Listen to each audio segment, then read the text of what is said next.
Hey guys, tonight we slip quietly into the dim glow of ancient Alexandria, where the air tastes like dust and salt, and where a young girl, barely old enough to sign her own name without a tutor glaring over her shoulder, steps toward a throne that's way too heavy for her small shoulders. You stand beside her, feeling the polished stone under your sandals, and you can already sense the tension humming through the marble halls. This isn't the kind of bedtime stroll you take to relax. This is the kind where you glance over your shoulder every few seconds and tell yourself, yeah, you probably won't survive this if something goes sideways. So, before you get comfortable, take a moment to like the video and subscribe, but only if you genuinely enjoy what I do here. And hey, drop your location and your local time in the comments. I love seeing where you're tuning in from as we wander through history together. Now, dim the lights, maybe turn on a fan for that soft background hum, and let's ease into tonight's journey together. You move through the palace corridor with Cleopatra, who is about 11 and already staring down responsibilities adults twice her age panic sneeze over. The torches flicker in long vertical streaks, making everything look a little softer, like someone dragged a finger across an oil painting. She doesn't walk like a child, more like someone testing how much weight the world will actually let her carry before it cracks. And maybe that's the first thing you notice about her. That eerie, quiet confidence, as if she's already rehearsed where every footstep will land. A mainstream fact rolls through your mind. Cleopatra VII isn't Egyptian by blood. She's Macedonian Greek, descended from the Ptolemaic Dynasty, the folks Alexander the Great left his empire to when he died young and dramatic. But she's different from the other Ptolemies, who treated the Egyptian language like a chore list they could pretend wasn't taped to the fridge. "I'm leaving because I have to," he said.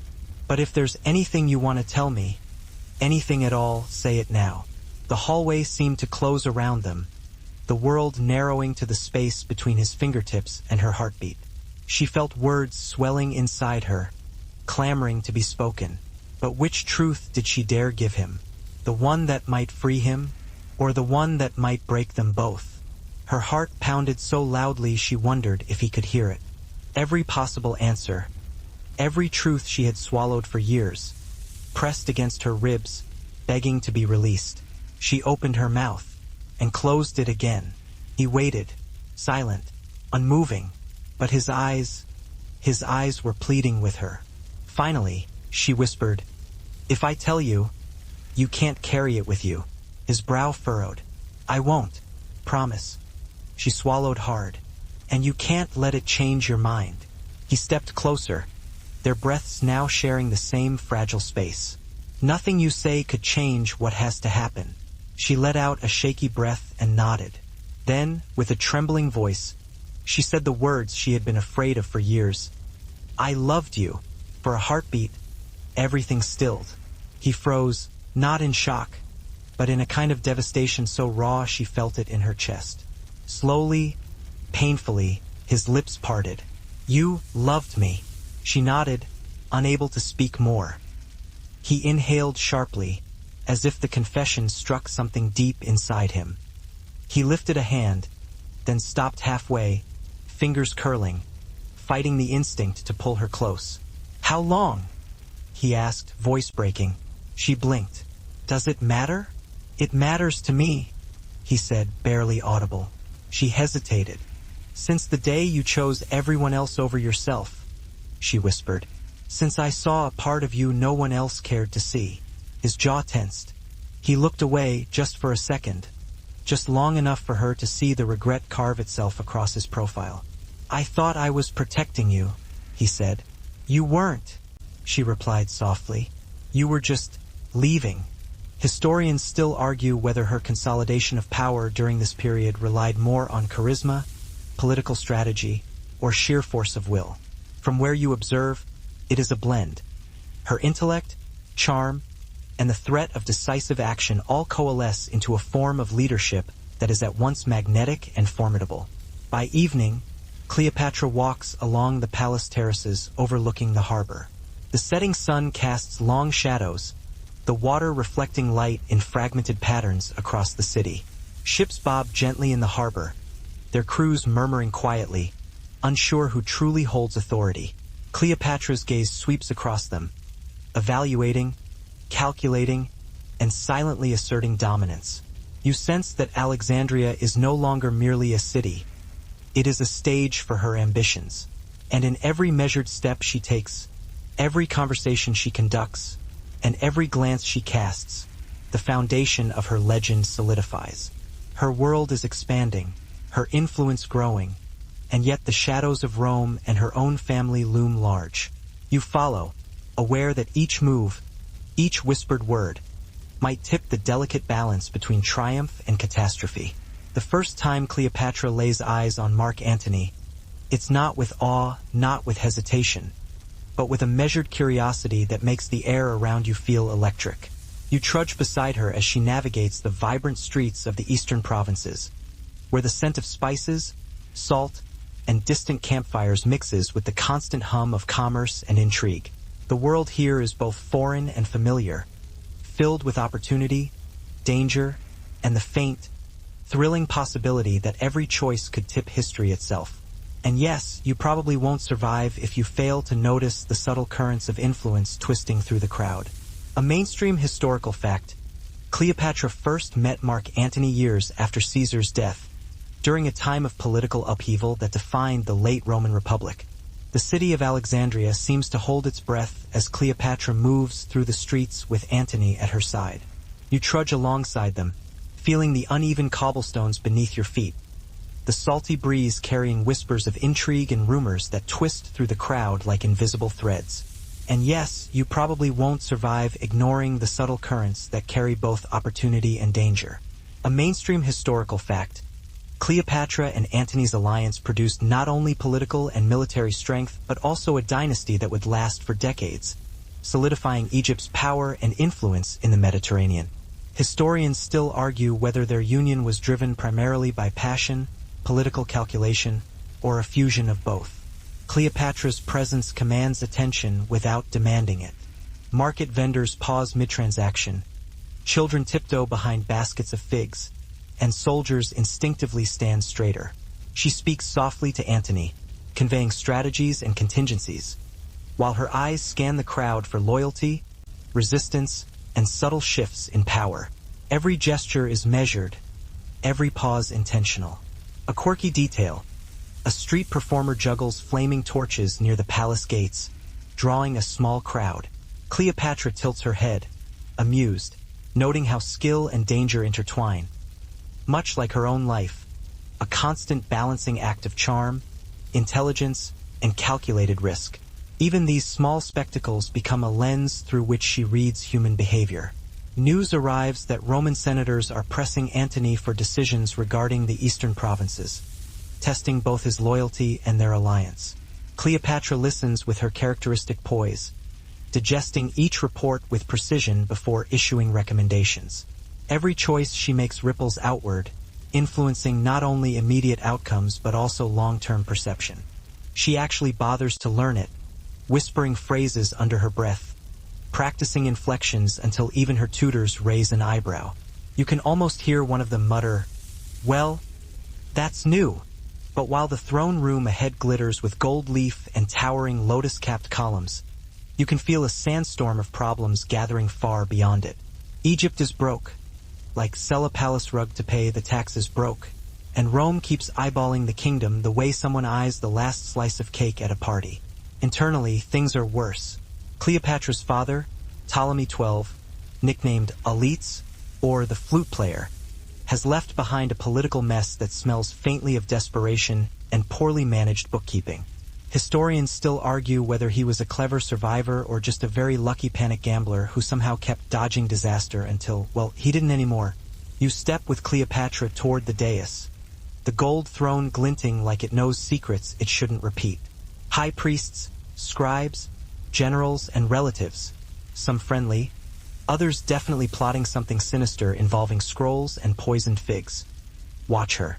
A few bow too deeply, a few don't bow at all. The Ptolemies are notorious for family drama, the kind that could fill 12 seasons of a reality show. Cleopatra's siblings. Yes, the ones who will later try to dethrone, exile, or eliminate her, stand stiffly nearby, wearing expressions that translate roughly to, "I'm smiling, but only because people are watching." As you observe, you notice something quirky. One of the palace attendants passing by is wearing a concoction of sunscreen made partly from fermented crocodile dung, an actual cosmetic practice used by some in ancient Egypt. You give Cleopatra a side-eye glance, silently checking if she smells anything odd. She doesn't. She has more pressing issues, like, try not to get killed before lunch. Her father's death has shifted everything. He shut his eyes, a quiet tremor running through him. Then he stepped forward, closing the last remaining distance between them. So close she could feel the warmth of him, the unspoken apology radiating from his chest. "I wish," he whispered, "you hadn't waited so long to tell me." Her breath caught. Would it have changed anything? He didn't answer. He didn't have to. Silence spoke what he couldn't. For the first time in years, they both understood the truth. It would have changed everything. And now it was too late. The first light of dawn creeps over Alexandria, painting the city in soft pinks and golds, and you trudge beside Cleopatra through streets that seem almost peaceful. If you ignore the tension simmering beneath every stone and shutter, the city is quiet, but the air is thick with expectation, like it's holding its breath, waiting to see who will blink first. You and Cleopatra move with purpose, slipping along alleys and courtyards, careful to avoid eyes that might report her presence to her brother. Every shadow could be a spy, every marketplace vendor a potential informant. And yes, you probably won't survive this if anyone spots you. Her exile was not just a retreat. It's a calculated disappearance, a game of chess in the sand. She's young, clever, and ruthless when necessary. You watch her scan the horizon, measuring rooftops and rooftops of allies, counting guards, memorizing the curves of streets that will soon become her stage for a dramatic return. A mainstream historical fact. Cleopatra VII would eventually return to Alexandria not with an army, but with cunning strategy and charisma that would make even the most hardened Roman generals pause. Historians still argue whether her dramatic arrival in a rug, rolled up and smuggled into Caesar's presence, was theatrical genius or sheer desperate improvisation. As you follow her toward the harbor, the scent of salt and fish mingles with incense drifting from temple steps. Historians still argue whether their initial alliance was purely strategic or colored by genuine attraction, but the outcome was undeniable. A partnership that would shake empires and inspire centuries of legend. You notice how Cleopatra's approach is deliberate, her posture and gait sending signals of both authority and allure. She doesn't rush into conversation. She allows Antony to arrive at her presence with the impression that she has the world under control. A quirky tidbit drifts past your awareness. A street musician plays a lute tune to a scale unfamiliar to your ears, and Cleopatra taps her fingers in rhythm, integrating even this minor distraction into her awareness of the scene. She notices everything. The flicker of a soldier's gaze, the twitch of a scribe's hand, the subtle shift of the wind across Antony's tunic. In their first meeting, Cleopatra balances deference with command.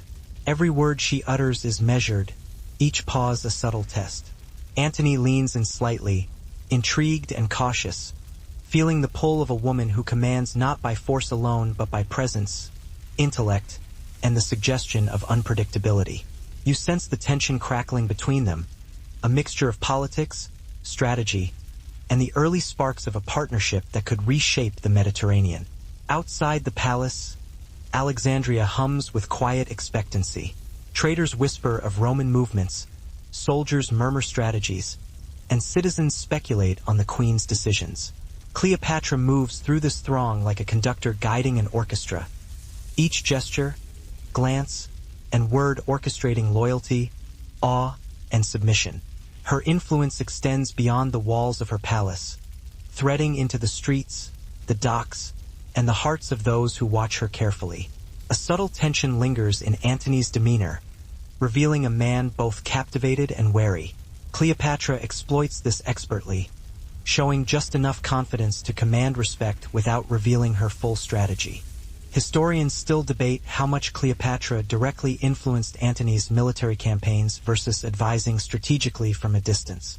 Observing her now, it's clear she blends intellect, charisma, and the subtle power of suggestion to shape events in her favor.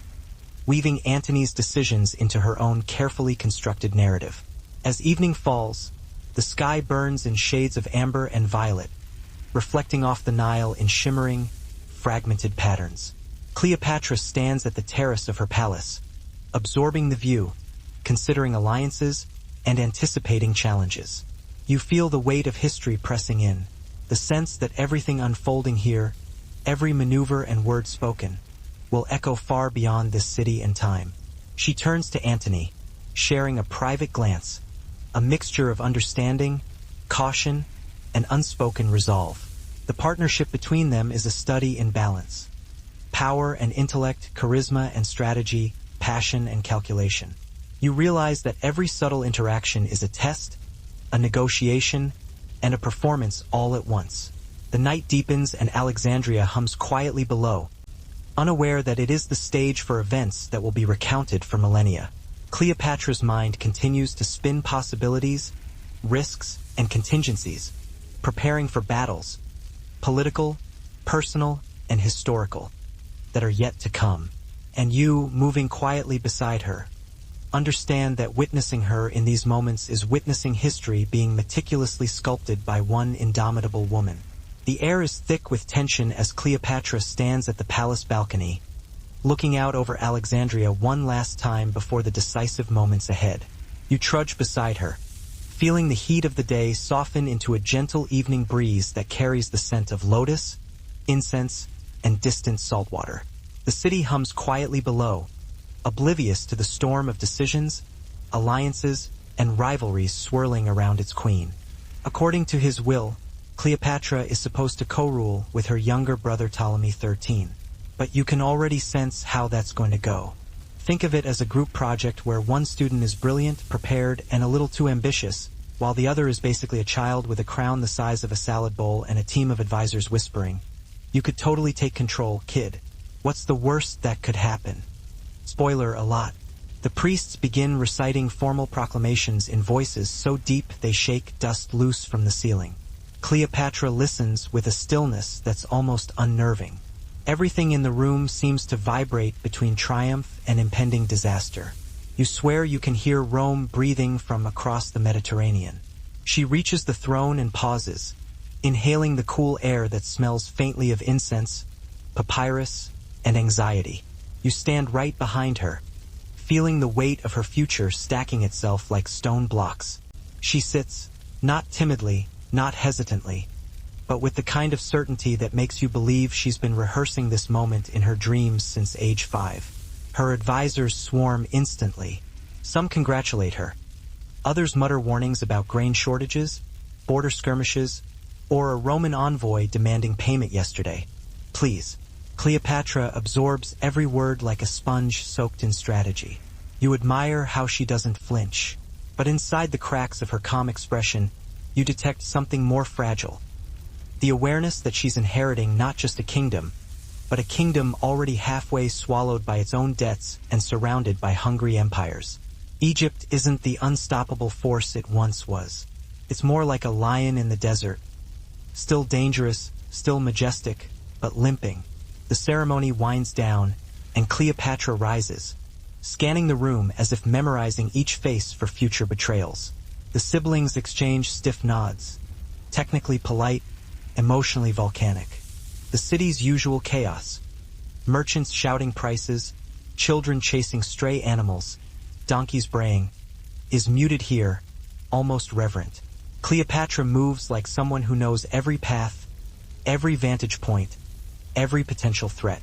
And somewhere above, gulls circle, as if judging the unfolding political drama below. You notice a quirky detail. A street performer in the marketplace is balancing a stack of empty amphorae while reciting a poem about a crocodile who aspired to be pharaoh.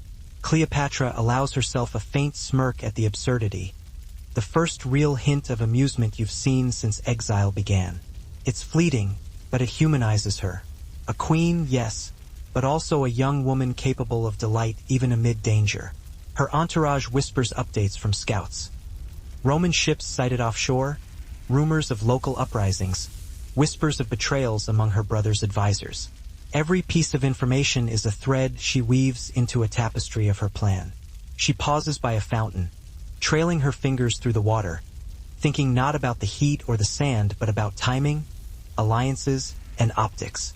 Every movement, every gesture is already part of a story she is scripting for the world. You trudge alongside her as she boards a small, carefully chosen vessel. The deck smells of tar and wood polish. Sailors murmur to each other in hushed tones, sizing up their passengers. Cleopatra speaks with them briefly, her words gentle but commanding, her tones slicing through uncertainty. She is no longer just a young queen in exile. She is a strategist, a performer, and a survivor. The boat drifts into the harbor, and you see Alexandria shrink behind you, its minarets and market spires glowing in early morning light. Cleopatra leans against the railing, eyes scanning the horizon, already envisioning her confrontation with Caesar. You feel the thrill in the air, an almost cinematic tension, like the city itself is a stage and every citizen an unwitting actor in her unfolding drama. You watch as she folds diplomacy, seduction, and keen intelligence into a single, seamless performance that leaves Antony both impressed and unsettled. Historians still argue whether Cleopatra's relationship with Antony was fundamentally a political alliance, or whether genuine affection developed over time. From where you stand, it seems a fusion of both. Calculated decisions layered over moments of surprising vulnerability, each reinforcing the other. As night falls, Cleopatra retreats to her private chambers, the faint aroma of incense lingering like a memory. She reviews her plans, her gaze occasionally drifting toward Antony's camp, evaluating possibilities, risks, and opportunities. Every action, every glance, every whispered word is a move in a larger game, one where empires, loyalty, and love intertwine with lethal consequence. You trudge behind her, feeling the weight of her ambition and the gravity of the world she is about to command. Cleopatra isn't merely meeting a Roman general. She is stepping into a stage that could determine the fate of an empire. The early morning sun glints off the Tigris as Cleopatra rides beside Antony, their small convoy moving through a landscape that is both fertile and dangerous. You trudge alongside them, boots sinking slightly into the damp soil, the scent of wet reeds and exotic spices heavy in the air. Every moment feels charged, like walking on a tightrope above a river filled with crocodiles. You can see the surface calm, but danger lurks just beneath. And yes, you probably won't survive ignoring even the smallest misstep here. A mainstream historical fact: Cleopatra and Mark Antony forged a political and romantic alliance that would dominate the Eastern Mediterranean for years, allowing them to challenge rivals in Rome while consolidating power in Egypt and its neighboring territories. Historians still argue whether their decisions prioritized personal ambition, political necessity, or a combination of both. And yes, you probably won't survive underestimating the weight of what is about to unfold.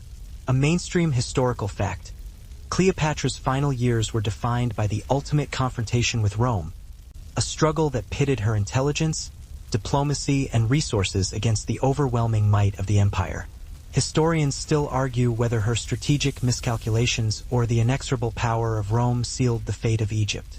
She walks through her chambers, her steps soft but deliberate, considering every alliance, every messenger, and every possible betrayal.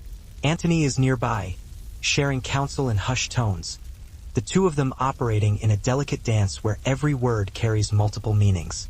Cleopatra's insight into human nature allows her to anticipate moves before they are made, manipulating perception as skillfully as armies. A quirky detail lightens the gravity. A small lizard scuttles across the marble floor, pausing to watch Cleopatra with an almost accusatory gaze. She notices it, tilts her head, and whispers something about the persistence of life in the smallest creatures. Even in these final days, she observes the world in layers, knowing that understanding people and patterns often mirrors the lessons found in nature. Outside, the harbor reflects the evening light, Roman banners fluttering alongside Egyptian flags. Cleopatra studies the vessels, their formations, the expressions of commanders, and the subtle hints of dissent among the crews. Every detail matters. Every glance, every whisper is a potential advantage or threat. Historians still debate how much Cleopatra relied on Antony's military support versus her own tactical genius in these final confrontations. Watching her now, it is evident that she blends both seamlessly, orchestrating events with a combination of charisma, intellect, and timing that few could rival. As darkness falls, Cleopatra retreats to a private chamber, surrounded by trusted advisors. You trail after her as she exits the throne room, passing murals of gods who seem to judge everyone equally. The palace feels enormous, but strange whispers echo in its corners. News travels like ants here, and ants never stop moving. Outside, the sun hangs low, painting the courtyard in honey-colored light. A soft breeze brushes your face, carrying the distant scent of the Mediterranean. Cleopatra pauses and glances back at the palace, maybe imagining how long she'll last here before someone tries to unseat her. You want to reassure her, but this is her story. Your role is simply to walk beside her and watch as she attempts the near impossible, stabilizing a kingdom that could crumble under its own marble facade. You feel the first tremor of the long journey ahead. The alliances, the exiles, the returns, the loves, the wars. But none of that exists yet. Right now it's just you and a young queen, a crown, a kingdom on the edge, and the simple, undeniable truth that everything is about to get much, much harder. You follow Cleopatra as she leaves the cool, echoing corridors of the palace and steps into the blinding Alexandrian sunlight, where the air shivers with heat and tension. You think the worst she has to worry about is paperwork, grain tallies, or maybe some cranky noble complaining about taxes. But no, her real problem is standing right beside her, wearing royal sandals that definitely cost more than your entire wardrobe. Ptolemy XIII, her little brother and official co-ruler, shuffles forward with all the grace of a kid who just learned what a government is 5 minutes ago. His advisors swarm behind him like a flock of overly ambitious geese, whispering, nudging, and occasionally giving him looks that say, "You should totally depose your sister by lunchtime." You don't need a historical documentary to explain this family dynamic. You can feel it thick, humid, and just slightly venomous. And as the wind whips the waves around the vessel, you realize this is no mere journey. Cleopatra is stepping into a history she will shape with cunning, charm, and audacity. And you, for better or worse, are part of her audience. The Nile stretches out before you like a mirror catching the first light of morning, its surface rippling with gentle currents and the quiet chatter of birds. You trudge along the deck beside Cleopatra, the salt air brushing your cheeks, feeling the weight of the river's history beneath your boots. This isn't just water. It's the lifeblood of a civilization, the vein through which Egypt breathes, and right now, it carries you and her toward a world that is as dangerous as it is dazzling. You can almost hear the whisper of the river's currents, like it knows the stakes of every maneuver Cleopatra is about to make. And yes, you probably won't survive if you underestimate the currents, literal or political. Cleopatra's mind is already a chessboard. Every ripple of water, every sail on the horizon, every potential Roman envoy is a piece to be placed, moved, or sacrificed. A mainstream historical fact: Julius Caesar arrived in Alexandria shortly after Pompey fled, seeking refuge, and Cleopatra recognized in him both a lifeline and a threat. Historians still argue whether her approach, smuggled into Caesar's presence rolled up in a carpet, was the pinnacle of audacity or sheer desperation. Either way, it set the stage for one of history's most famous alliances. You watch her gaze sweep the riverbank. The sun glances off the polished hulls of merchant vessels and Roman ships alike. The scents of the Nile, mud, lotus, fish, mix with the pungent aroma of burning reeds from nearby temples. Cleopatra inhales deeply, as if absorbing not just the air but the power embedded in every inch of this river. She knows it is both her stage and her shield. You notice Cleopatra's eyes constantly scanning the terrain, calculating the strength of their escorts, the reliability of local guides, and the potential threats lurking behind every grove of palm trees. Her fingers graze the hilt of a ceremonial dagger tucked beneath her cloak, a reminder that even in diplomacy, survival often depends on readiness. A quirky detail punctuates the tense morning. A group of geese waddle through the marshy embankment, honking as if offering unsolicited commentary on the politics of the empire. Cleopatra allows herself a brief smile, amused at the absurdity. Even the smallest details, she knows, can be leveraged to observe human behavior, or at least provide a moment of levity in a world so often dominated by intrigue and danger. Antony, for his part, moves with a mixture of caution and confidence. He's experienced, capable, and politically shrewd, yet Cleopatra's presence seems to both challenge and inspire him. You notice subtle cues in their interaction. A tilt of the head, a slight narrowing of eyes, a deliberate pause in conversation. Every gesture carries layered meaning, questions and tests hidden beneath casual speech. The convoy halts at a small riverside settlement. Merchants and peasants watch silently as Cleopatra dismounts, her robes brushing the wet earth with impeccable care. She interacts briefly with local leaders, using charm, intelligence, and the occasional pointed question to gauge loyalties. Every handshake, every nod, every glance is part of an intricate web she weaves with careful precision. Historians still argue how much Cleopatra relied on Antony's support versus her own strategic acumen during these campaigns. From your perspective, it's clear she merges both seamlessly, leveraging his military strength while orchestrating alliances, loyalty, and perception on her own terms. Maps, letters, and scrolls cover tables, each item a piece in a larger puzzle. She pores over them with meticulous care, weighing risks, predicting enemy movements, and anticipating the reaction of Rome. Every decision is critical. Every misstep could alter the fate of her kingdom and the course of history itself. The night stretches on, punctuated by the faint hum of the city outside, the rustle of papers, and the occasional whispered consultation. Cleopatra's mind moves constantly, weaving contingencies and strategies, a silent testament to her brilliance and resolve. You follow her, acutely aware of the fragility of life, power, and legacy, feeling the tension of history itself pressing against your chest. And finally, as the first hints of dawn touch the horizon, Cleopatra pauses, looking out over her city and empire one last time. You realize that she is not merely a ruler, not merely a strategist, but a force of nature.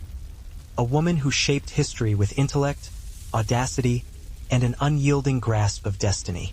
In her presence, you feel the immense weight of time, the inevitability of legacy, and the beauty of ambition carried to its fullest extent. The first light of dawn stretches across Alexandria, softening the edges of buildings, the river, and the sprawling harbor. You breathe in the calm, the faint scent of lotus and incense mingling with the early morning warmth, feeling a gentle release after days of tension, intrigue, and the constant rhythm of Cleopatra's world. The city seems quieter now, as if it, too, is exhaling after the relentless pace of history being shaped before your eyes. Cleopatra stands at the balcony, her gaze distant but steady, absorbing the city, the river, and the faint glimmer of the Mediterranean beyond. The wind tugs softly at her hair, carrying with it the whispers of decisions made, alliances forged, and the weight of the empire resting lightly yet persistently on her shoulders. Cleopatra keeps her expression smooth, but you can tell she's doing the royal equivalent of deep breathing exercises. There's a reason Ptolemaic family gatherings never appear in children's storybooks. This dynasty's favorite hobbies include feuding, scheming, and marrying each other in ways that would make a modern family therapist quietly quit. As you drift behind Cleopatra, palace servants bow awkwardly, unsure which ruler to honor first. Some bow toward Ptolemy Xii's faction, those men with carefully trimmed beards and very suspicious smiles, hoping to hedge their bets. Others bow toward Cleopatra as if they know she's the smarter one, the one who might actually keep Egypt from collapsing into a political piñata. A mainstream fact flickers through your mind. The Ptolemaic kingdom was already cracking long before Cleopatra took the throne. The dynasty had splintered into factions.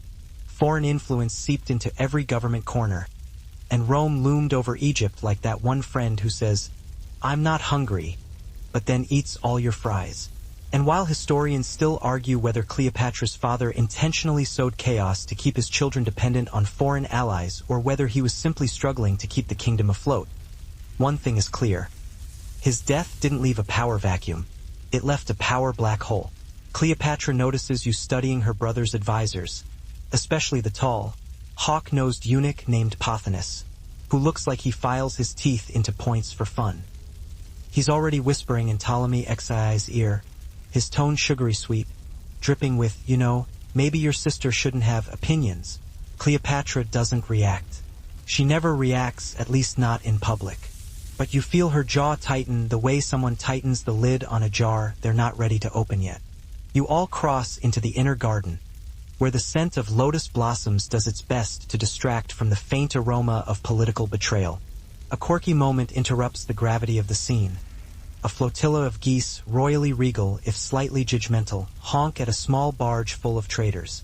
Cleopatra chuckles softly, the sound unexpected and delicate, like a secret note in a grand symphony of political tension. You realize she notices even the smallest absurdities and can use them to her advantage. Charm is a weapon as sharp as any sword. Her strategy unfolds like a carefully rehearsed play. She engages local officials, gathers intelligence, and plans the exact moment to present herself to Caesar. The Nile itself becomes a theater. She knows the currents, the winds, even the angles of sunlight that will enhance her entrance. Every sailor on the deck is aware, if unspokenly, that this is more than a voyage. It is the first act in Cleopatra's masterful performance. As the vessel drifts closer to the harbor, the city's noise reaches you.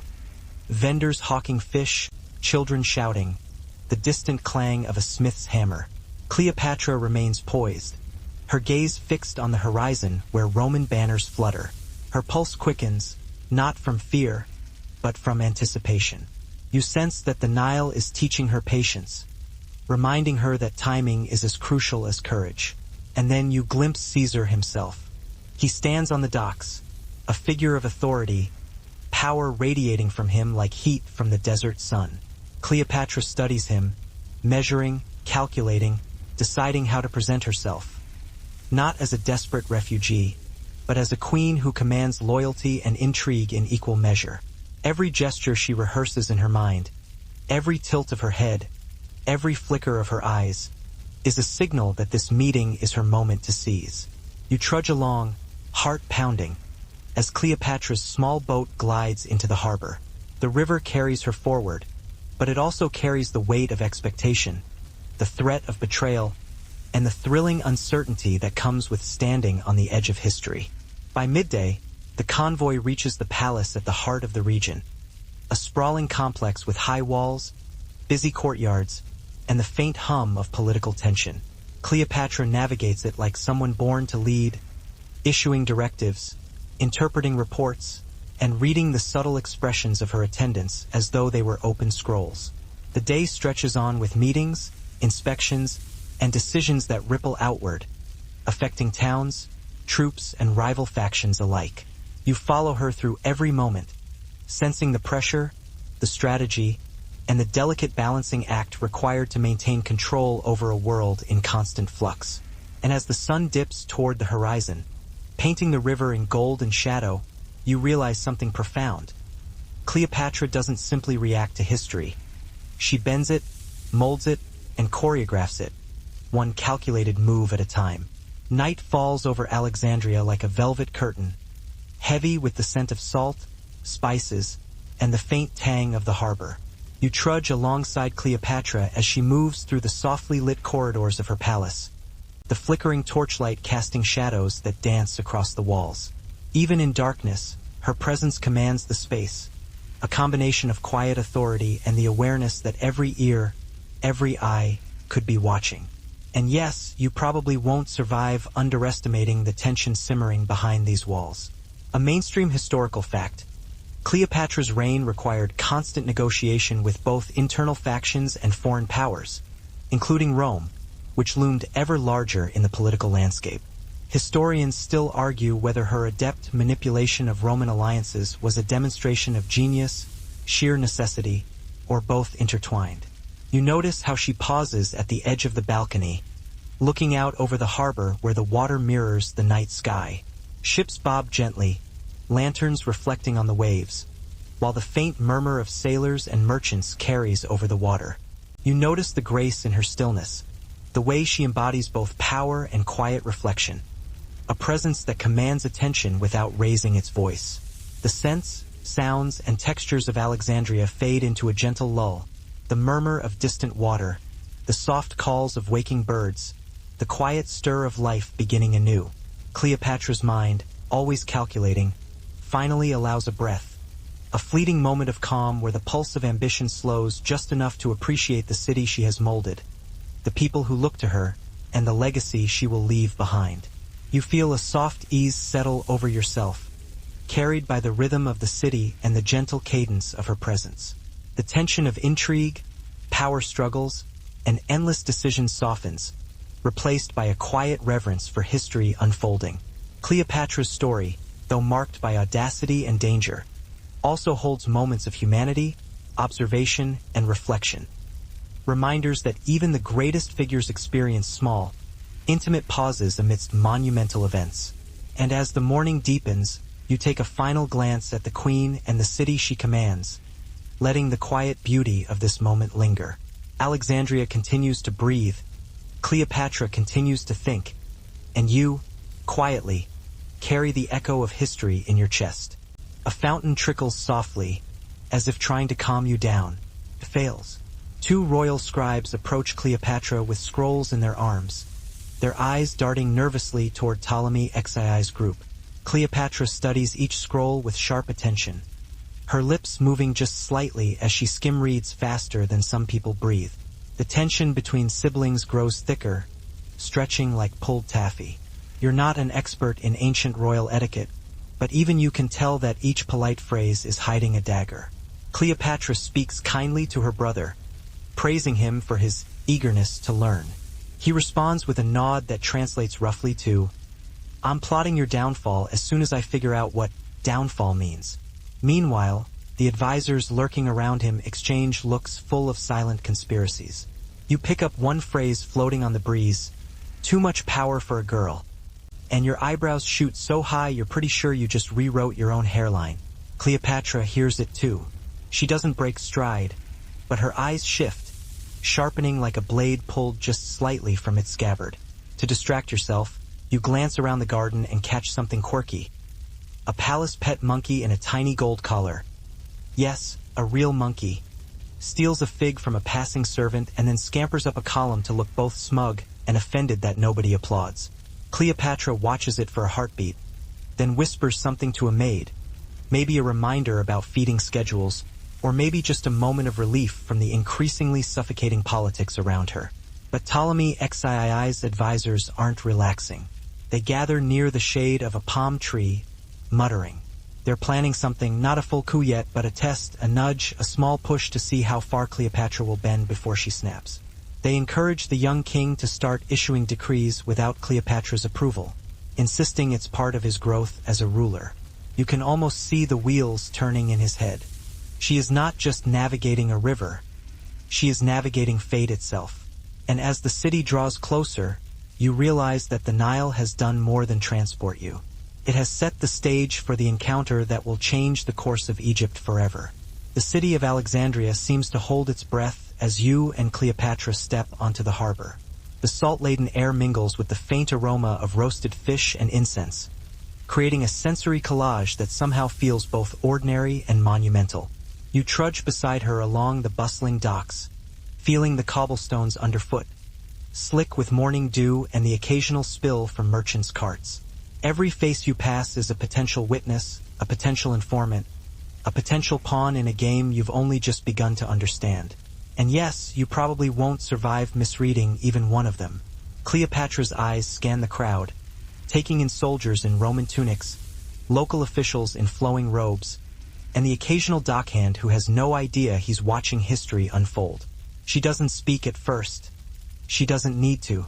Her posture, the precise tilt of her chin, and the almost imperceptible flare of her nostrils broadcast confidence. A mainstream historical fact. The famous Library of Alexandria, a repository of knowledge unparalleled in the ancient world, loomed nearby, though by this time it had already endured damage and neglect. Historians still argue whether Julius Caesar's involvement in Alexandria's siege directly caused irreparable loss of the library's manuscripts, or whether its decline was already inevitable. A quirky detail catches your eye. A cat, black with a tiny golden collar, leaps across the docks, scattering crates of figs in a dramatic display of feline superiority. Cleopatra notices and allows herself a brief smile.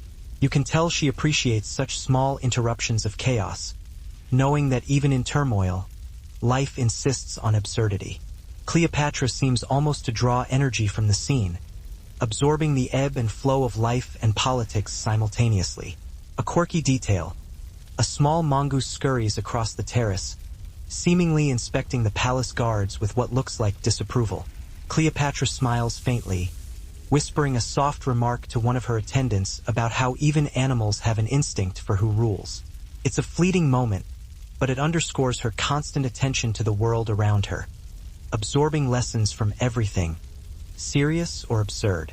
Inside, the palace hums with activity. Advisors, scribes, and generals move quietly, reporting in hushed tones.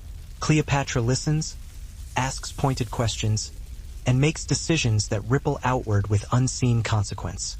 Every choice, no matter how small, shapes the course of her reign and her legacy. You can almost feel the tension in the air, thick and electric, the weight of expectation pressing like the humid Alexandrian night. Historians still argue about the precise motivations behind Cleopatra's political maneuvers with Antony during this period. From your perspective, it's clear she blends intellect, charm, and the strategic use of perception to maintain dominance in a world where missteps could be fatal. Cleopatra retires to her private chambers briefly, reviewing letters from allies and envoys. The faint glow of oil lamps illuminates her face, showing focus and determination. Every stroke of her pen, every seal affixed to a document, carries the weight of diplomacy and the calculation of long-term strategy.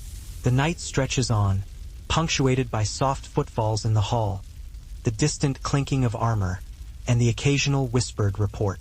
Cleopatra moves through it all with an almost effortless grace, commanding attention without demanding it. She is both participant and conductor, orchestrating a world that spins on alliances, loyalty, and the ever-present threat of betrayal. Their wooden wheels may be a little squeaky, but still they're turning. Cleopatra notices the scheming, and instead of confronting them, she redirects her energy toward actual governing. She meets with traders, listens to priests' concerns, examines grain shortages, and oversees harbor maintenance. She's everywhere, doing everything, and yet somehow still managing to look graceful while doing it. You feel tired for her. This is the kind of schedule that makes modern CEOs cry into their ergonomic chairs. Historians still argue whether Cleopatra's early actions, taking full control of diplomatic correspondence, meeting foreign envoys alone, and emphasizing her image as a sole ruler, were bold political genius or dangerously aggressive moves that spooked her brother's faction. Either way, the effect is the same. Every step she takes towards stabilizing Egypt pushes Ptolemaic XII's advisors closer to wanting her gone. The palace begins to split into two invisible halves. Cleopatra's wing, buzzing with scholars, mathematicians, and merchants, and Ptolemaic XII's wing, echoing with whispered plots and the scratching of Stylus's writing orders he doesn't understand. You walk with her one evening as she studies the harbor from a balcony, her hair lifting in the warm breeze. Ships glide like dark silhouettes across the shimmering water. She tells you, not aloud, but in the way her eyes drift toward Rome, that she knows this can't last. Her brother is no longer the problem. The people manipulating him are, and soon they'll force her into a corner. You can feel it. She can feel it. Even the pet monkey probably feels it. The kingdom is still hers, but the ground beneath her is shifting, one grain of sand at a time. And whether she's ready for it or not, a sandstorm is coming. You feel the shift long before Cleopatra admits it to herself. You watch her glide toward Caesar, her small entourage forming a protective semicircle behind her. Sailors step aside, merchants lower their voices, and even the gulls seem to pause mid-flight as if acknowledging the gravity of her presence. She moves with an elegance born of calculation. Every step, every flicker of an eye, is choreographed to impress, to assert, to command. The meeting itself is already legendary. Cleopatra, smuggled into Caesar's quarters rolled up in a rug. This is the version that survives in both history books and legend. Emerges not with fear, but with poise. She unfurls herself like a coiled spring, letting her eyes meet Caesar's with a mixture of curiosity and challenge. You feel a thrill ripple through your chest. This is no ordinary introduction. This is a duel fought with glances, gestures, and intellect. Caesar, known for both brilliance and charm, sizes her up. He recognizes immediately that Cleopatra is more than a girl on a throne. She is a strategist, a performer, and a force of nature. You can almost hear the internal dialogue. She might be dangerous. She definitely will be memorable. As they converse, Cleopatra demonstrates a mastery of language, rhetoric, and subtle intimidation. Her words are carefully chosen, her tone balanced between humility and authority. You notice how she leans slightly forward, just enough to show engagement without vulnerability. A masterclass in perception management. And yet, behind all the grace, you sense tension. Outside, Alexandria teems with spies and informants. Inside, every word could tip the balance of alliances. Cleopatra navigates it with skill that feels almost unnatural. You're following her not just through streets and docks, but through a crucible where intellect, charm, and danger collide. The scent of burning reeds from a nearby temple drifts across the room, mingling with the ink and parchment that litter Caesar's quarters. As you stand quietly beside her, watching the city's lights shimmer on the Nile, it's impossible not to sense that Cleopatra is not just surviving. She is shaping history. And in every measured glance, every carefully chosen word, and every subtle gesture, she ensures that the story of her reign will be remembered far beyond these walls. Even in the quiet of night, the pulse of Alexandria, and of Cleopatra's ambitions, beats strongly, signaling that the coming days will demand courage, cunning, and unyielding resolve. The heat of the Alexandrian afternoon presses down on you as you follow Cleopatra through the palace gardens, the scent of jasmine and lotus flowers heavy in the air. You trudge along the sun-warmed stone paths, noticing the way every shadow shifts, every breeze carries secrets, and every whisper of conversation could be a message meant for her ears alone. And yes, you probably won't survive if you fail to read the subtle signals around you. A mainstream historical fact: Cleopatra was deeply involved in the administration of her kingdom, overseeing economic reforms, trade agreements, and diplomatic correspondence that kept Egypt prosperous despite external pressures. Historians still argue how much of her success relied on her personal involvement versus the work of her advisors and scribes. She pauses by a reflecting pool, fingers skimming the water's surface, watching the ripples distort her own reflection.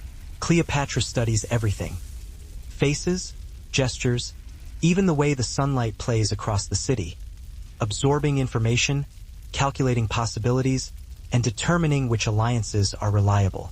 You realize that her attentiveness borders on obsession, a constant vigilance that blends strategy with intuition. A quirky detail interrupts the seriousness. A small frog leaps from one lily pad to another, startling a nearby servant, and Cleopatra laughs.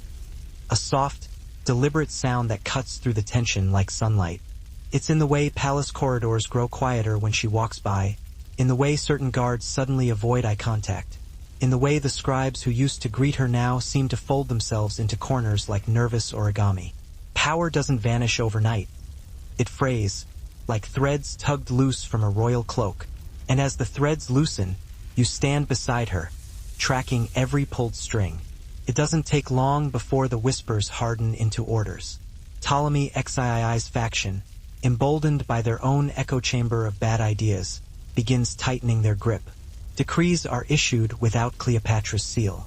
Allies start receiving oddly phrased messages from the throne that she never approved. The royal treasury suddenly moves funds like it grew legs. Every hallway seems to grow colder at the edges, a draft of political frost creeping in from doorways you don't remember being open yesterday. Then one morning, Cleopatra wakes to the sound of arguing just outside her chamber doors. You push through the curtain with her and find two palace guards bickering, each holding orders that contradict the other. One scroll demands Cleopatra's arrest, the other commands her protection. Both signed, in very shaky handwriting, by her brother. You stare at the mess like you've just opened a junk drawer filled with scorpions. Cleopatra doesn't panic. That's the thing about her. She sees chaos the way some people see puzzles. But you can tell she knows the truth. Staying here means letting her enemies choose the terrain of her downfall. A mainstream historical fact settles on your shoulders like a cold breeze. Egypt had a long tradition of co-rulers fighting for dominance. Cleopatra and Ptolemy XIII are just the latest act in a very old family drama. But the stakes feel sharper now, because Rome is watching, waiting for Egypt to present itself on a silver platter. And historians still argue whether Ptolemy XIII understood any of this or simply followed the loudest voice whispering in his ear. You realize, in a quiet, almost humbling way, that every second here is charged with consequence. Cleopatra's audacity is matched only by the stakes of the moment. And as the sun rises higher, casting gold across the harbor, you understand that history isn't just happening around her. It is bending to her will. Cleopatra emerges from the tense meeting with Caesar feeling a mix of triumph and calculation. You walk beside her along the marble corridors of the palace, the scent of incense and polished wood swirling around you like a veil. The sunlight filtering through the high windows catches the gold threads in her cloak, making her appear almost otherworldly, like someone plucked from myth and sent to remind mortals what ambition looks like. You can feel the energy radiating from her, the kind that makes even seasoned generals pause mid-step. And yes, you probably won't survive if you underestimate her next move. A mainstream historical fact. Cleopatra's alliance with Julius Caesar solidified her position as sole ruler of Egypt, granting her legitimacy in a court rife with factional strife. Historians still argue whether her charm alone convinced Caesar to support her, or if she had carefully engineered political leverage that left him with little choice. Either way, it's clear she is no longer a girl in exile but a queen reborn in gold, wielding influence as deftly as any sword. As you follow her into the throne room, you notice subtle changes in the way the court reacts. Officials who once muttered behind her back now bow low, deferential, careful not to draw her ire. Cleopatra surveys them with a calm precision, noting loyalties, weaknesses, and potential threats. Every glance is a silent negotiation, every gesture a reminder of who truly holds the reins. A quirky moment unfolds. A small parrot perched on a nearby balcony imitates a royal decree, squawking in a surprisingly accurate imitation of the high priest's voice. It's fleeting, yet revealing. Even in a world dominated by politics and war, she notices life's smaller, absurd rhythms and incorporates them into her understanding of human behavior. Her entourage reports a new development. Tensions are rising between Roman generals, and Antony's position may not be as secure as previously thought. Cleopatra listens carefully, nodding, letting the information settle. Every word she hears becomes a piece of a much larger puzzle, a challenge she will need to solve with precision. Historians still argue about the extent of Cleopatra's influence over Antony during these negotiations. From where you stand, it's clear she exercises a combination of persuasion, calculated charm, and unwavering confidence, tools that allow her to shape decisions in her favor without ever appearing forceful. As the sun dips lower, Cleopatra convenes a small council in a shaded pavilion. Maps are spread out, emissaries whisper, and advisors lean in for her opinion. She asks pointed questions, listens intently, and then delivers her judgments with clarity and authority. Each decision reflects her deep understanding of both human nature and the political landscape. Even as the day ends, the city hums around her. The harbor alive with merchants closing deals, children laughing in alleyways, and the faint echo of soldiers marching in formation. Cleopatra watches it all with a calm intensity, absorbing lessons from the ordinary and extraordinary alike. You walk beside her, heart aware of the subtle currents of power that flow through every gesture, every interaction. Cleopatra isn't merely observing the world. She is bending it, sculpting outcomes with intelligence, wit, and an almost instinctive sense of timing. And as night falls again, the palace lights flicker on, casting a warm glow across her thoughtful face. By the end of the week, Cleopatra's allies begin disappearing. A priest who praised her reforms vanishes from the palace records. A merchant who supported her financially falls ill and never recovers. A general loyal to her is reassigned to a distant border, one known for sudden, unfortunate accidents involving arrows. The writing isn't just on the wall. It's etched in red ink and flashing like a neon sign. Late one night, Cleopatra summons you to her private study. Oil lamps flicker across shelves stacked with scrolls. Maps of the Nile Delta lie unfurled across a wide table. She stands tall, but her voice dips lower, softer, carrying the weight of someone who knows the next move must be bold or fatal. "We're leaving," she tells you. No theatrics, no hesitation. You feel the words settle like stones in your stomach. Exile. A move that could save her life or erase her from history entirely. She packs quickly, not bothering with gold or jewels. Instead, she stuffs a small chest with scrolls, treaties, tax records, letters from foreign leaders.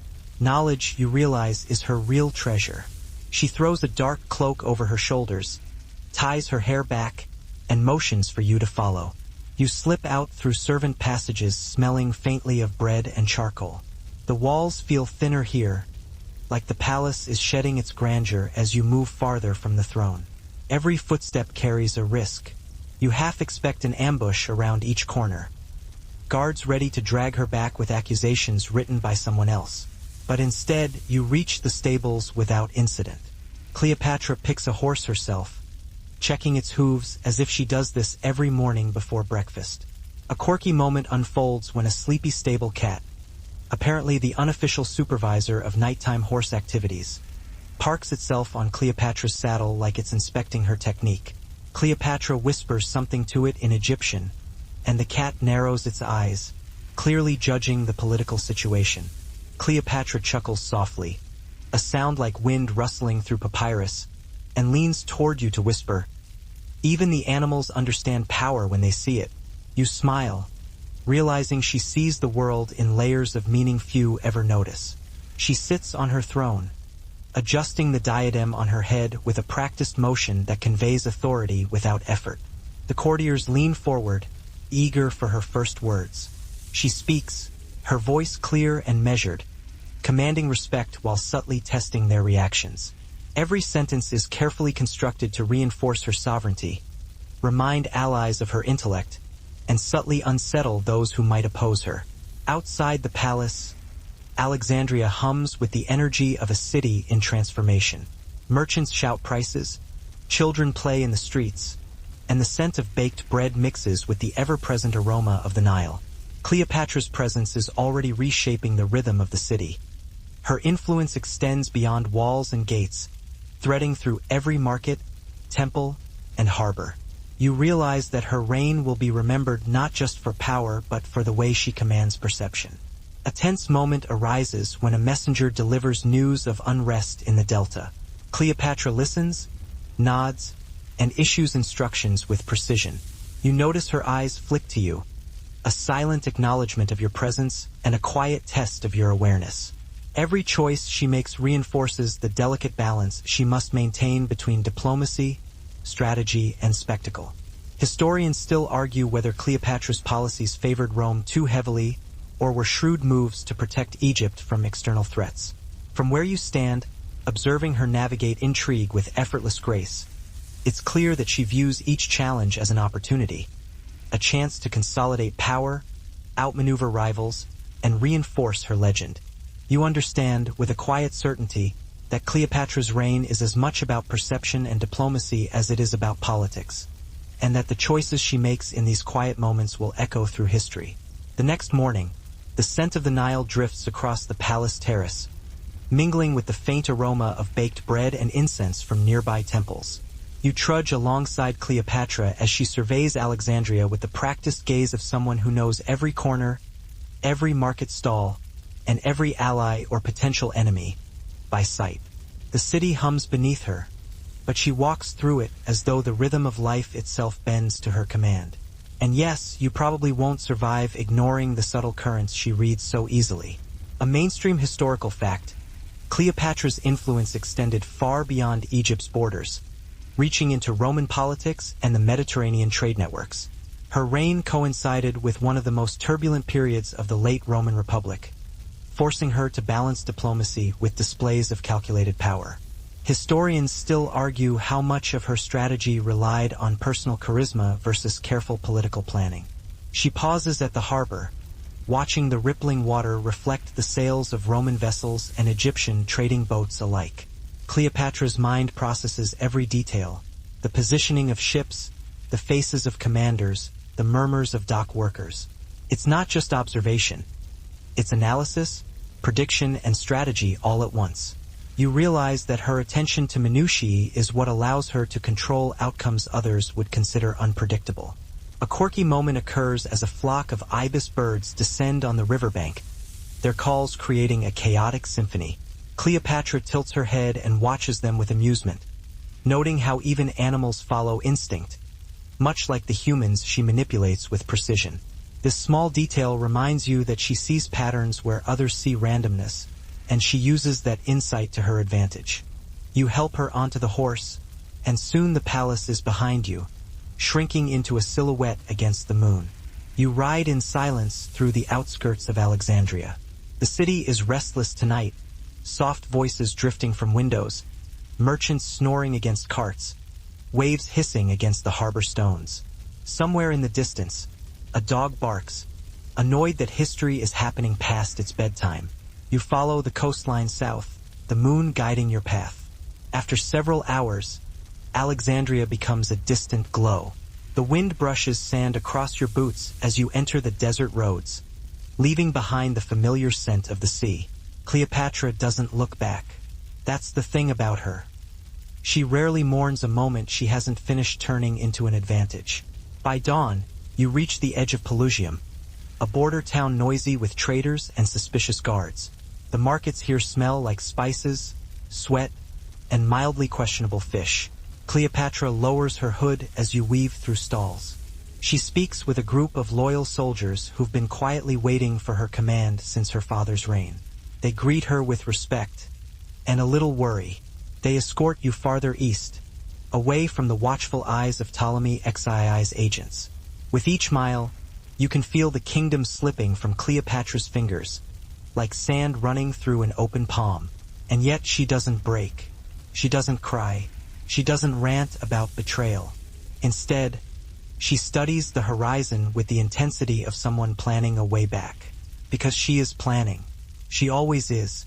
A few days into the journey, as you rest beside a cluster of palm trees, she turns to you with a faint smile, dry, amused. The kind of expression you've seen her use when she spots an opportunity hiding behind disaster. Exile, she says lightly, is just another kind of stage. You tilt your head, wondering if she's sleep-deprived or simply confident. But no, she means it. Cleopatra believes she can return. As the day wanes, Cleopatra walks along the palace terraces, the wind teasing her hair and the setting sun casting long shadows across the gardens. She pauses, eyes sweeping over the city, and you feel the weight of history pressing gently against your shoulders. She is more than a ruler now. She is an embodiment of ambition, intelligence, and audacity, ready to mold her destiny with hands as deft as any general or orator. And you, still beside her, sense that nothing in Alexandria or the world beyond will ever be the same. The days after Caesar's arrival pass in a strange rhythm, like the pulse of a living city breathing under Cleopatra's careful direction. You trudge alongside her as she navigates the shifting currents of Roman influence, palace intrigue, and the ever-present tension with her brother Ptolemy XIII. Even the streets of Alexandria seem different now, infused with a heightened awareness that something extraordinary has taken root. And yes, you probably won't survive if you underestimate how deeply these political currents run. A mainstream historical fact. After Caesar's involvement, Cleopatra's position as sole ruler was solidified, yet her reign was immediately entangled with the power struggles of Rome itself. Historians still argue whether her early decisions, welcoming Roman influence while simultaneously asserting Egyptian autonomy, were acts of bold genius or dangerous risk. Either way, the city watches her move like a living chessboard. You notice subtle changes in the city. Merchants whispering their concerns with lowered voices, temple priests adjusting their rituals to curry favor, and common citizens craning their necks for a glimpse of the queen, who now holds the balance between local authority and Roman ambition. Cleopatra walks among them with a calm precision, her presence commanding attention without a word, her eyes noting every gesture, every nuance. News arrives that Antony's fleet has encountered minor resistance along the coast, testing his command and loyalty. Cleopatra listens intently, nodding slightly, allowing the information to settle before deciding on her next move. You feel the tension in the air tighten, the kind of electric charge that precedes decisions with far-reaching consequences. Historians still argue how much Cleopatra's strategic brilliance versus Antony's military might ensure their temporary dominance over the eastern Mediterranean. From where you stand, it's obvious that she leverages both. Antony's force amplifies her authority, while her intellect shapes the battlefield of perception, alliances, and loyalty. Later, she convenes with her closest advisors in the palace courtyard. Maps are spread across marble tables, emissaries murmur, and generals lean forward, awaiting instructions. Cleopatra speaks with clarity, her voice balancing authority and subtle persuasion. You notice how she frames every decision, not only in terms of immediate results but in terms of how history will remember it. A queen acutely aware that perception can outlast power itself. As the sun dips toward the horizon, the city glows with a soft amber light, reflecting on the water and casting long shadows across the palace. Cleopatra leans over the terrace railing, considering the political currents and human behaviors that will define the coming months. You realize that every move she makes is a careful calculation of timing, perception, and consequence. You walk beside her, feeling the weight of the world settle lightly on her shoulders. Cleopatra is not merely navigating a city, an empire, or a river. She is navigating destiny itself, bending circumstance with intellect, charisma, and sheer audacity. And in these quiet, decisive moments, the seeds of legend are planted. Not by force, not by pleading, but by aligning herself with someone powerful enough to tilt Egypt's fate in her favor. Someone like Rome. The desert wind picks up, swirling sand around your ankles. Cleopatra rises, dusts off her cloak, and gestures for you to follow. You're not heading toward safety. You're heading toward destiny. And yet, as the lights dimmed and the last echoes of the applause faded into the wings, a strange stillness enveloped her. It wasn't sadness.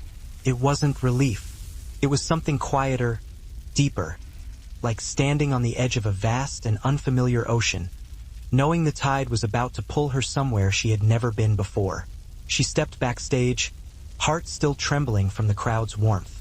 The corridor smelled faintly of old wood, dust, and a hint of jasmine from the flowers someone had handed her. She let her fingers brush along the wall as she walked, grounding herself in the rough texture. Then she heard it, a soft footstep behind her. Not hurried, not hesitant, just deliberate.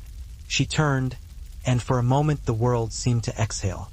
He stood there, still in his coat, scarf slightly askew, like he had run through half the city to make it in time. His eyes held a question, a longing, and something unspoken that felt heavier than the suitcase he carried in his right hand. "You made it," she whispered. "Of course I did," he replied. His voice was warm, but she noticed the faint tremor beneath it.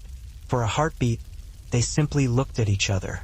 The years between them, the misunderstandings, the distance, the letters unsent and calls unmade, hung in the air like invisible threads. Finally, he took a step forward. "I didn't want to interrupt your moment," he said softly, "but I couldn't leave without seeing you." She swallowed.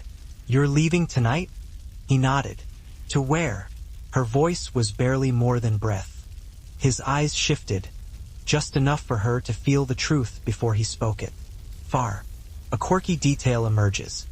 A street artist paints a caricature of Cleopatra riding a crocodile, scepter in hand, which she examines with a faint, almost imperceptible smile. She doesn't dismiss it, recognizing the power of image, humor, and legend intertwined. Even small, absurd moments like this feed her understanding of perception, and she files them away in her mind as lessons in influence. Her court is no less active. Advisors, generals, and foreign envoys maneuver around her, testing limits, offering counsel, and sometimes pushing boundaries. Cleopatra listens, questions, and redirects, revealing a mastery of diplomacy that seems almost effortless. You realize she's not simply reacting. She's orchestrating a complex symphony of allegiance, fear, and admiration, ensuring each player performs exactly as she intends. Outside the palace walls, tension rises with news of unrest elsewhere in the empire. Letters arrive detailing skirmishes, economic strain, and the ever-present gaze of Rome's powerful leaders. Cleopatra studies each missive, weighing the benefits of intervention against the dangers of inaction. Every decision, however minor it appears, carries the weight of consequence, and you can feel the mental toll pressing down on her like a desert sun. Silence stretched between them, delicate and dangerous. Then he added, "But I needed to know something before I go." She held her breath. He set the suitcase down. The sound echoed through the empty hallway. "Tell me," he said, his voice low, trembling with a vulnerability she had never heard from him before. "Was there ever a moment, just one, when you thought, if things had been different, we might have had a chance?" Her heart jolted. The world, for a split second, felt unbearably still. Her throat tightened. The question lingered in the air, fragile and dangerous, like a flame waiting for breath. She looked at him, really looked at him, the exhaustion beneath his eyes, the quiet ache in his posture, the way he stood as if bracing himself for an answer he already feared. And in that moment, the truth rose in her chest, sharp and undeniable. "There were many moments," she said softly. He inhaled, a shaky, involuntary breath. She continued, "But we were never in the same place at the same time. Not really. You were always going somewhere, chasing something. And She hesitated. "I was always waiting for you to stop." He closed his eyes, just for a second, as if the words cut and soothed all at once. "I know," he whispered, "and I'm sorry." She shook her head gently. "Don't be. We were who we were." He opened his eyes, and they glimmered with something she couldn't quite name. Regret, maybe, or understanding, or both. He took another step closer. "If I told you," he said, voice hushed, "that there were nights I almost turned around, would that matter now?" Her lips parted, but no sound came. He searched her face, desperate for something. Permission, perhaps, or forgiveness. "It wouldn't change anything," she finally said, her voice barely steady. "But it matters to me." A faint, broken smile touched his lips. "Then let me tell you," he murmured. "I turned around more times than I can count." Her breath trembled. He reached out slowly, as if afraid the moment might shatter, and brushed a strand of hair behind her ear. His fingers lingered for the briefest second, warm against her skin.